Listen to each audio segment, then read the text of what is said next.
Hey everyone, welcome back to my YouTube channel योनी classes. तो आज हम देखने वाले हैं क्लास 9th का आपका जो स्टेम है उसके लिए बेस्ट बुक देखेंगे। यानी कि कौन सी ऐसी बुक है, कौन सी ऐसी खजाना है जिससे कि हम उसे पढ़ें और हमारा एसओएससी का एग्ज़ाम क्रैक हो जाए।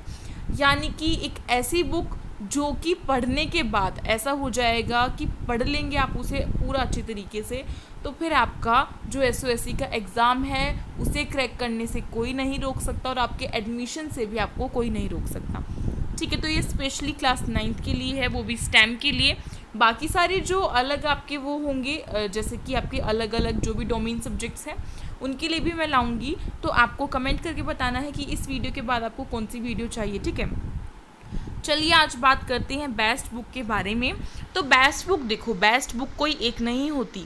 जैसे कि मैंने यहाँ पे लिखा है बेस्ट बुक्स, एस लगाया है मैंने यहाँ पे बुक्स, क्योंकि ऐसा नहीं हो सकता कि हम किसी एक बुक से पढ़ें और हमारा सब कुछ हो जाए कवर। बिल्कुल भी नहीं हो सकता। मेरा मानना ये है कि हमें हर एक बुक से थोड़ा थोड़ा लेके कंटेंट पढ़ना चाहिए। और ऐसा नहीं है कि खाली आप बुक्स पढ़ेंगे और उससे आपका हो जाएगा। अगर आपको बुक्स में जो लिखा हुआ है वो समझ में ही नहीं आ रहा है और आप उसे रट्टू तोते की तरह रट रहे हैं, तो भी कोई फ़र्क नहीं पड़ने वाला। सबसे पहले आपको समझनी होगी चीज़ों को, फिर उसके बाद आपको वो चीज़ पढ़नी है एंड देन आपको प्रैक्टिस करना है और आपको अपनी रिवीजन करनी है।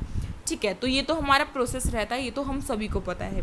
तो आज बात करेंगे बेस्ट बुक्स के बारे में। तो बेस्ट बुक्स की बात की जाए तो सबसे पहली बुक आपकी क्या निकल के आती है। मैंने हमेशा से बच्चों को यही समझाया है कि अपनी एनसीईआरटी को बहुत ही ज़्यादा ऐसा बड़ा मानो, क्योंकि उसके आगे सभी बुक्स छोटी हैं। ऐसा क्यों बोला मैंने, अभी आपको उसका रीज़न देती हूँ। एनसीईआरटी को मैंने ज़्यादा मेन क्यों बताया है यहाँ पे, क्योंकि देखो जो आपकी एनसीईआरटी होती है उसी में से आपके क्वेश्चंस निकल के आते हैं। और एनसीईआरटी एक ऐसी सोर्स है जिससे बाकी सारी अलग जो रेफरेंस बुक्स होती हैं वो बनती हैं। ठीक है, तो एनसीईआरटी को कभी छोटा मानने की ज़रूरत नहीं है। सबसे बड़ा जो चीज़ है वो यही है। तो एनसीईआरटी पढ़नी है आप सभी को। जैसे कि आप क्लास 9th में हैं और आप स्टेम की प्रिपरेशन कर रहे हैं, तो आप सभी को पता होगा कि स्टेम में आपका साइंस और आपका मैथ्स बहुत ही ज़्यादा इम्पॉर्टेंट है। साइंस भी आनी चाहिए और मैथ्स भी आना चाहिए। अब साइंस की एनसीईआरटी आपकी कौन सी चलेगी, क्लास 8th की चलेगी साइंस की एनसीईआरटी, और क्लास 8th की साइंस मैथ्स की। ठीक है, एनसीईआरटी। लेकिन इतना इनफ नहीं है। अभी आगे क्या करना है, आगे हमें क्लास 9th जो है आपकी, जब आपकी क्लास 8th की एनसीईआरटीज़ कंप्लीट हो जाए मैथ्स एंड साइंस की, तो आपको फिर मूव करना है क्लास 9th की एनसीईआरटी की तरफ। किसकी तरफ, क्लास 9th की एनसीईआरटी की तरफ। अब क्लास 9th की एनसीईआरटी में बार बार क्यों बोल रही हूँ अपनी हर वीडियो में, क्योंकि देखो पिछले साल जो आपके एग्ज़ाम हुए हैं ना, उसमें क्लास 9th का सिलेबस आया है और कहीं भी किसी भी ऑफिशियल नोटिफिकेशन में ऐसा नहीं लिखा था कि क्लास 9th से भी कुछ ना कुछ आएगा, और देखो ये दे देते हैं।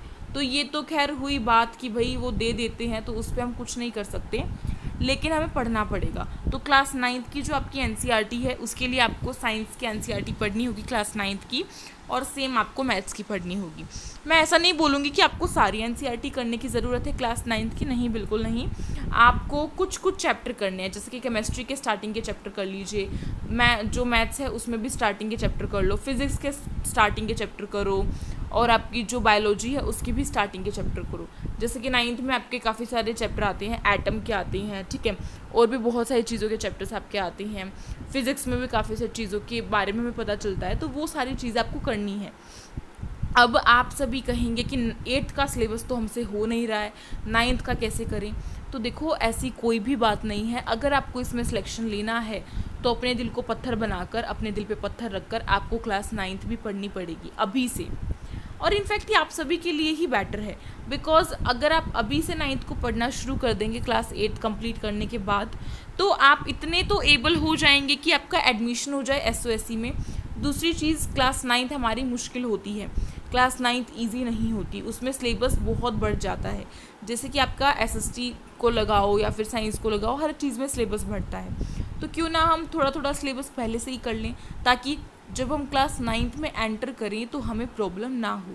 और ये भी मत सोचना कि क्लास 9th में नंबर कम आने से कोई फ़र्क पड़ता है, तो नहीं, कोई भी फ़र्क नहीं पड़ता। क्योंकि जिन बच्चे के 8th में 90% आते हैं उनके 9th में 80% हो जाते हैं। ऐसा क्यों बोल रही हूँ? क्योंकि 9th की जो स्टडी है वो थोड़ी सी हार्ड होती है, तो उसे अपने दिमाग से निकालिए। और अभी हमें ये पढ़ना है कि साइंस और मैथ्स जो है वो हमें 8th की भी करनी है और 9th की भी करनी है बहुत अच्छे से। चलो ये तो बात हो गई आपकी एनसीईआरटी की कि हमें एनसीईआरटी तो करनी ही है, वो तो हमारे लिए बहुत बड़ी चीज़ है। ठीक है, एनसीईआरटी तो हमारे लिए बहुत बड़ी चीज़ है, ये तो हमें करनी ही करनी है किसी भी हालत में। और करने का मतलब ये नहीं है कि चैप्टर की वीडियो देखी यूट्यूब से या फिर अपने ट्यूशन पे पढ़ा थोड़ा सा चैप्टर और स्कूल में पढ़ा, भाई हमारा चैप्टर तो कंप्लीट हो गया। नहीं, जो आपकी एनसीईआरटी है उसे आपको लाइन टू लाइन पढ़ना है। लाइन टू लाइन भी बहुत छोटी चीज़ है, मैं कहूँगी वर्ड्स टू वर्ड पढ़ना है। यानी कि अगर अपना आप 8th क्लास का साइंस का कोई भी चैप्टर पढ़ रही हैं, चैप्टर 1 पढ़ रहे हैं, 2 पढ़ रहे हैं, 3 पढ़ रहे हैं, ठीक है, तो उन सभी को अच्छे से पढ़ो, रीडिंग करो। अगर कुछ समझ में नहीं आ रहा है तो आपके पास फ़ोन है, उसे थोड़ा सा यूज़ करो, उसमें गूगल को खोलो, उस पर थोड़ा टाइप करो उस वर्ड को, उसका मीनिंग देखो, आपको क्लियर हो जाएगा। इनफैक्ट मीनिंग ही क्यों देखना है, साथ ही साथ हमें उनकी छोटी छोटी जो एनिमेशंस होती हैं वो भी हम देख सकती हैं। जैसे कि अगर आपको बैक्टीरिया के बारे में पढ़ना है या फिर आपको ये पढ़ना है कि जो फंगई है वो किस तरीके से लगती है, तो ये सारी चीज़ें आपको देखनी चाहिए, उनकी पिक्चर्स देखनी चाहिए। अमीबा किस तरीके से रिप्रोडक्शन करता है, ये सभी चीज़ें आपको देखनी चाहिए, जो कि आपकी क्लास 8 की साइंस में है। ठीक है, और मैंने आपको बताया हुआ है कि मैंने भी बहुत सारी वीडियोस क्लास 8 के लिए जो प्रोवाइड है वो की हुई है, तो आप सभी के लिए अवेलेबल है, आप सभी जाके उन्हें देखें। और आपका इसमें 0 रुपये लग रहा है, कुछ भी नहीं लग रहा है, आपको बस जाके उसे देखना है और वो आपके फ़ायदे के लिए ही है, इनफैक्ट आपके लिए ही बनाई गई है। ठीक है, तो क्लास 8 की जितने भी वीडियोस होगी उनकी लिंक मैं आपको डिस्क्रिप्शन बॉक्स में ज़रूर दूंगी। जो स्टेम वाले हैं उनकी प्लेलिस्ट दूंगी, आपको टेलीग्राम ग्रुप की लिंक दूंगी, उसे भी जाके ज्वाइन कर लीजिएगा। डिस्क्रिप्शन बॉक्स में सब कुछ है, उसे जाके ज़रूर देखना है। ठीक, एनसीईआरटी की बात कंप्लीट कि एनसीईआरटी तो हमें करनी ही करनी है।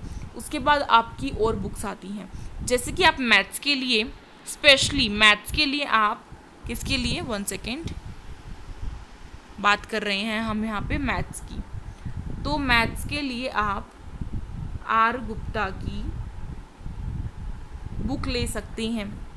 आर गुप्ता आप सभी को पता है, हम सब प्रैक्टिस के लिए लेते हैं। जैसे कि जो 10th क्लास में होते हैं बच्चे, वो अपने बोर्ड के एग्ज़ाम के प्रैक्टिस के लिए आर गुप्ता की बुक को लेते हैं, क्योंकि उनमें से जो क्वेश्चंस होते हैं वो उठाए हुए होते हैं हमारे एग्ज़ाम में, ठीक है, दिए हुए होते हैं। तो आर गुप्ता की बुक लो, उससे आपकी प्रेपरेशन होगी। मैं ये नहीं कहूँगी कि सेम टू सेम क्वेश्चन आ जाएगा, नहीं, बिल्कुल भी नहीं आएगा, लेकिन उसमें थोड़ी बहुत स्टेटमेंट चेंज करके या थोड़ी बहुत डिजिट चेंज करके आपको उस तरीके का क्वेश्चन दिया हुआ होगा जो आप मेथड अप्लाई करने वाले हैं। ठीक है, जो मेथड अप्लाई करके आपका आंसर निकल रहा है वो क्वेश्चंस वहाँ पे दिए हुए होंगे और आपकी आंखें खुलेंगी कि किस तरीके के क्वेश्चंस होते हैं। तो आर गुप्ता की बुक भी आप ले सकते हैं। ठीक, और यहाँ पे मैं किसी का प्रचार नहीं कर रही हूँ, तो ये मत सोचना, मैं आप सभी के लिए ही बता रही हूँ बस। ठीक, उसके बाद नेक्स्ट अगर हम बात करें तो आप और किस चीज़ की बुक ले सकते हैं।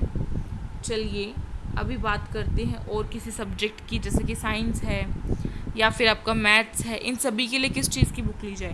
तो इन दोनों के लिए आपकी एक और बुक निकाली है SOSE, जो आपका SOSE है, यानी कि जो आपका स्कूल ऑफ स्पेशलाइज्ड एक्सीलेंस है, उसके लिए, उसके एग्ज़ाम को क्लियर करने के लिए एक अलग से बुक निकाली गई है, जो कि आपको थोड़ी सी सिमिलर लगेगी SOE की बुक से, लेकिन स्पेशली इसमें आपको साइंस और मैथ्स के क्वेश्चंस मिलेंगे और रीजनिंग के मिलेंगे।